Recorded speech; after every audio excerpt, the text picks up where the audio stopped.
Hi there, everyone. This is Richie Faulkner from Judas Priest, and you're tuned in to Side Jams with Bryan Reesman.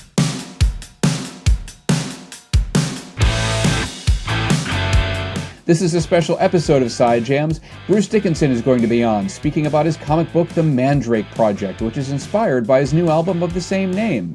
In the story, a Dr. Necropolis seeks to restore his dead brother's soul from hell, and he's also involved in the scientific experimentation of a Professor Lazarus, who is using him to prove that not only is there a human soul, but that it can be preserved after death. Let's go! Greetings, everyone. This is Bryan Reesman, host of Side Jams, a show where we talk to musicians about their outside passions and their hobbies. And today we have musical alchemist, author, pilot, fencer, TV presenter, DJ. Eventually he will solve world peace, Mr. Bruce Dickinson. Yes, peace of mind. That's it. Yeah, hello. How are you? Excellent. Well, thanks for taking the time to chat. I'm enjoying the new album, The Mandrake Project, which also, of course, has spawned a comic book. You have a great set of songs with Roy Z, who I've known for a while, and you guys have a great alchemy. And the comic book, it's really interesting because it's informed, obviously, by William Blake, whose ghost appears in the very first issue. Yeah, he starts out as being almost like the kind of spirit guide of Dr. Necropolis in issue one, but there's and he will make appearances from time to time, but yeah. And the spirit of Aleister Crowley is always lurking in a lot of your work. And I think Alan Moore is an influence on you, and the comic book auteur behind Watchmen and From Hell, League of Extraordinary Gentlemen. How do those three influences intersect in your world and then get distilled into this series?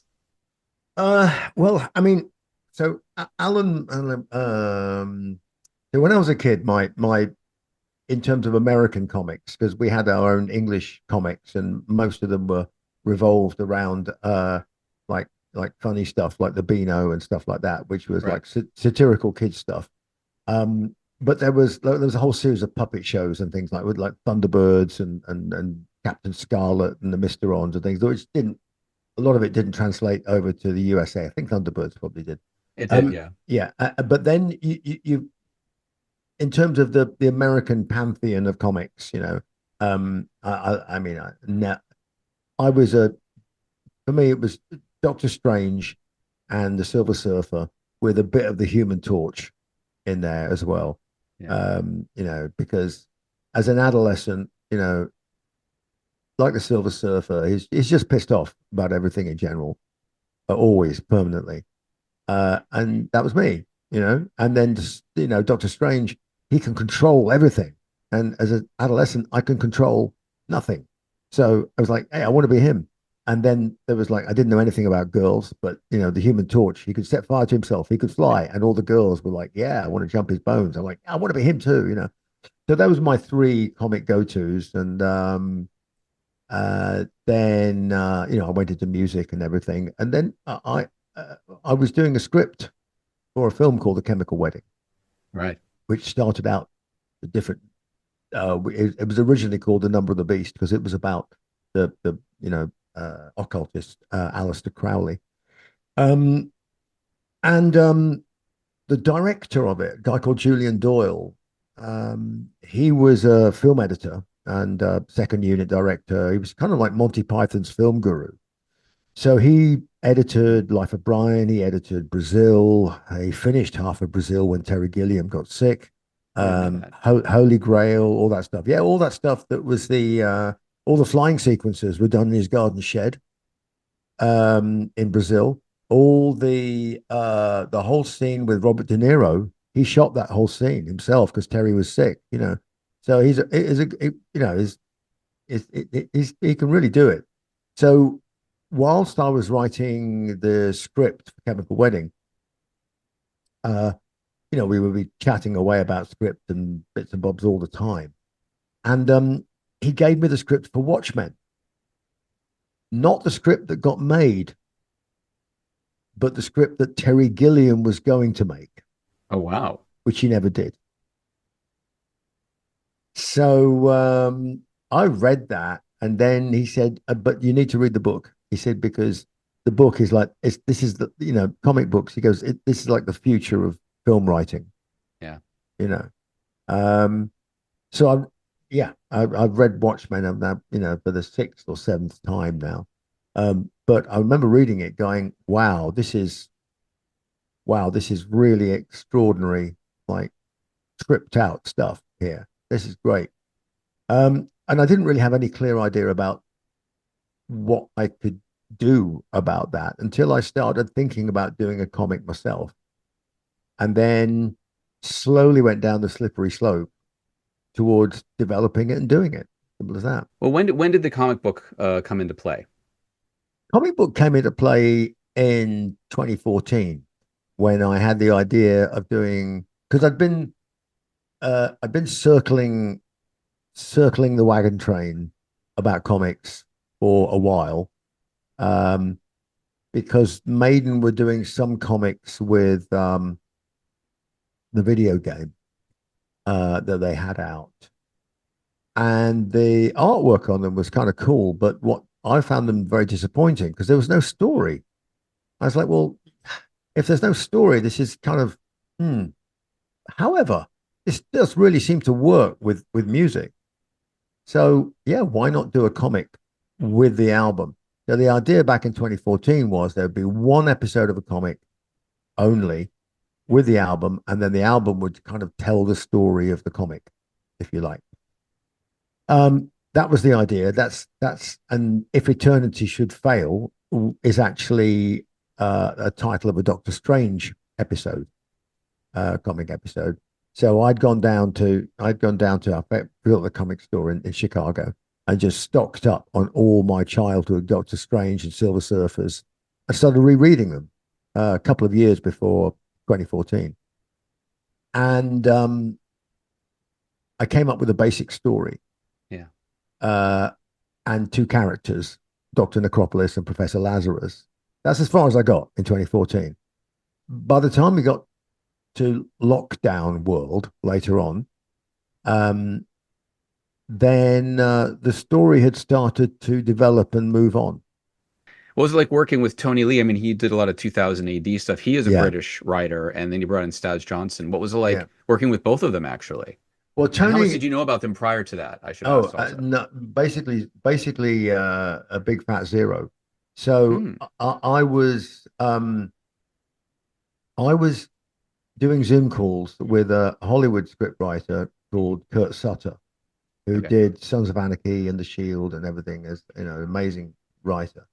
And he was introduced to me by another buddy of mine, Sasha Gervasi, that did the Anvil documentary, but also My Dinner with Hervé and The Terminal and things like that. So we're having Zooms during lockdown, basically telling stories to each other. And I ran the idea of what would become the Mandrake Project past Kurt and said, look, is this, tell me if you think this story sucks, uh, or does it have legs? And he goes, no, no, no, you should do that. Definitely do that. I said, okay, well, where should I go with it? Should I do a treatment and send it to Netflix? Should I? He said, no, don't do that. It'll just go in the dustbin. Do a comic. I mean, I was thinking of doing a comic. How the hell do you do a comic? I can't draw to save my life, right? I said, so where do you start? So Kurt basically sent me the keys to the kingdom. Effectively, he'd done a comic already, and he sent me first two issues of Sisters of Sorrow, along with a script that underpinned it, along with the treatment, along with the character sketches, along with everything. I was just like, this is a template for how to create a comic world. So I just took my story and my characters and just did that. So by the time I went to Z2, who were already working with Maiden Yeah. on Peace the of Piece of mind. Mind comic, by the time I went to them and said, look, I've got this crazy idea. You're probably going to throw me out because you've got too much on your plate, but how do you fancy doing a Watchmen style comic? And I think they thought it was just going to be like one page. So when I gave them like 30 or 20 or 30 pages of synopsis and script and character sketch and backstory and world, they were like, this is really cool. I went, okay, so what do we do now? That's when they put me in touch with Tony Lee because I was doing the story for Revelations, Right. and Tony and I did this. the script together for Revelations, and I realized then I was like, okay, the comic script is not like any other kind of script I've ever written. This is a whole different world. It's a whole different regime. Even the dialogue, I could do dialogue that would maybe work in a screenplay, and sometimes it would work in a comic, but other times it wouldn't work in a comic because even sometimes you read comics and you suddenly go, yeah, great, boom, and you think, but I would never have written something like that. I would have done something more wordy or whatever. But it's getting the feel of where dialogue's going and getting the Yeah. feel of where the frame sits on the page and what story it's trying to tell. Anyway, so we did Revelations together, uh, and we got on great. I mean, so I mean, I love Tony. We just got on really well. Um, and then I said, do you fancy doing the script with me for all 12 episodes of this comic? So he said, yeah. So then we had to pick an artist. It was his suggestion, actually, that we have Staz Johnson. And I, I saw his work, and I was just like, oh, yeah, this is perfect. Yeah. Wow, great. So Tony and Staz and myself went forward. We did the kind of the 8-page giveaway comic, and again that was like a dress rehearsal for episode 1 of the comic, and the last bit of the jigsaw puzzle, not quite the last bit actually, was Bill Sinkiewicz to do the cover art. We had one false start with another artist who didn't work out, and that was a learning curve as well, finding that it's not personal. Some styles of art Yeah. just don't work, and it's you've really got to be brutally honest and not, nobody's going to be offended if you say no, it's just not right for us, but Bill was such an A-lister. I was amazed he was even giving us the time of day. He did Moon um Knight, which has a bit of an occult and Egyptian kind of thing going on yeah, in the yeah, later well, incarnations. we now we're into episode 2, uh and actually we've done the script. I've got the initial script for episode 3. So episode 2 is rapidly getting towards the point of colorization and script on it now. Um, but we had another little change of artist, because as we go forward, you're getting a lot more flashback and backstory in the episodes. So in order to kind of unload Staz a bit, we thought, well, let's get another artist to do the flashback parts of it. It'd be a slightly different style, Yeah. still compatible, but obviously you'll realize straight away from the look that it's the flashback, you know.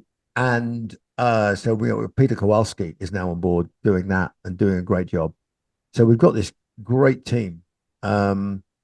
And yeah, and on we go. It's very exciting. I love it. I mean, this is my life for the next 3 years if I'm not singing. Well, the flashback thing is interesting because it makes me think of what Terry Gilliam did with the Imaginarium of Dr. Parnassus. After Heath Ledger died, he had to have 3 different actors in those flashback sequences. So it's interesting that you're deciding to use a different artist, and it works because it's a slightly different context. Yes, no, Time-wise, absolutely, anyway. no, absolutely, absolutely. So you're going, uh, you're bouncing back between the 40s, the 60s, and the 70s in flashback. So are you happy with the way it's been turning out so far? Oh yeah, yeah. I am actually. I mean, it's the first comic I've ever done, so it's my little baby so far. But I'm absolutely blown away at how episode 1's turned out, and I'm just I'm I'm looking forward to seeing how people start to get into the story as we get into the story. Um, obviously, episode 1 is just the beginning. I'm just curious what you think of this current superhero monoculture that's dominated cinema now for the past 15 years. 'Cause I know you're a Doctor Strange and Silver Surfer fan, but those I love those too, but those are the outliers a lot of times. I'm curious what you think of what's been happening with Marvel and DC Yeah, on I screen. mean, it's a bit too industrial for my taste.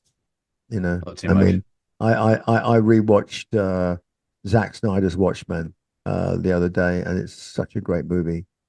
I mean, there's so much of Watchmen has been left out in Zack Snyder's movie.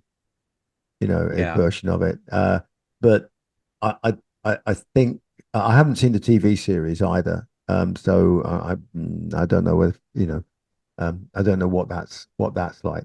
But the the, the book is so extraordinary in terms of life of the imagination. Um, it's pretty much unfilmable, to be honest with you. They filmed a version of it, um, and it's very good. I love it. It's dark, and it at least it keeps the sense of overwhelming hopelessness Yeah. that happens at the end of Watchmen. You go, that's it. You mean we just all puppets, and it doesn't matter what the hell we do, we're all screwed anyway. So you might as well just go for it. What? No, I love that. It's What is there any British comic that you think Americans should know about? Something that is not as well known over here that you think people should read that influenced you growing up?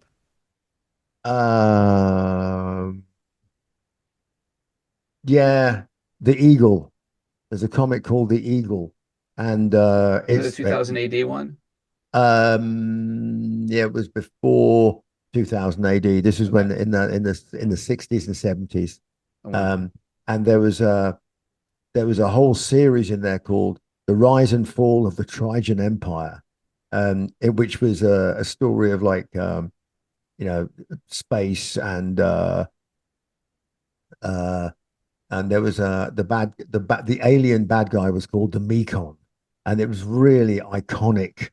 This guy sitting on a flying saucer with like like an oversized big green head, shooting death rays at people. It's just absolutely awesome. Yeah.